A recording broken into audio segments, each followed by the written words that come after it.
everyone, today we are going to be talking about clarity and style and two different topics within that concept. First of all, we're going to be talking about vague language, and then we are going to talk about wordiness and how we can avoid these two things in our writing and how it actually makes our writing much better.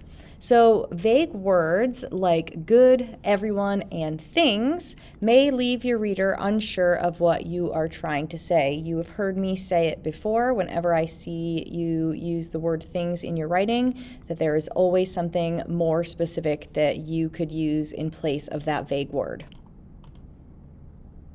So here is an example. School uniforms are bad. So what do you mean by bad? Are they uncomfortable? Are they boring? Are they unfair? There's always something more specific you could use. Instead, we could use specific words which help your reader understand what you're trying to say. They allow you to make and defend stronger arguments.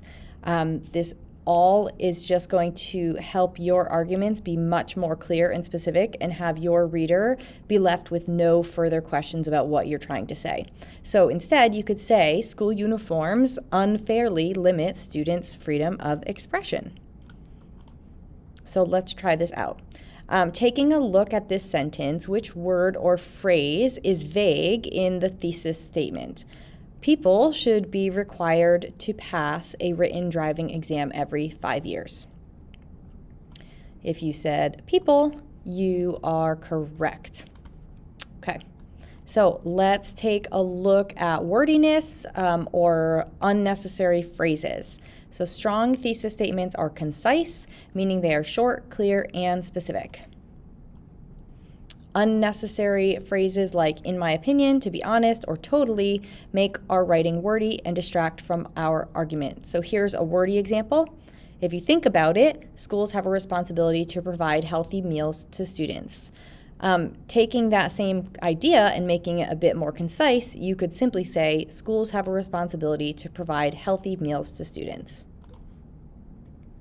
So deleting that unnecessary phrase, if you think about it, makes this thesis statement much more concise. So let's give it a try. Which word or phrase is unnecessary and should be deleted if we take a look at this thesis statement? Literally, all middle school students should be allowed to play team sports regardless of skill level. If you said literally, you are correct. So let's take a look at one more. I think that local governments should limit citizens' water use during droughts. If you said, I think that, you are correct. Okay, so that's a brief look at how we can avoid both vagueness and then on the other side of it, wordiness in our writing to be much more clear, concise, and impactful.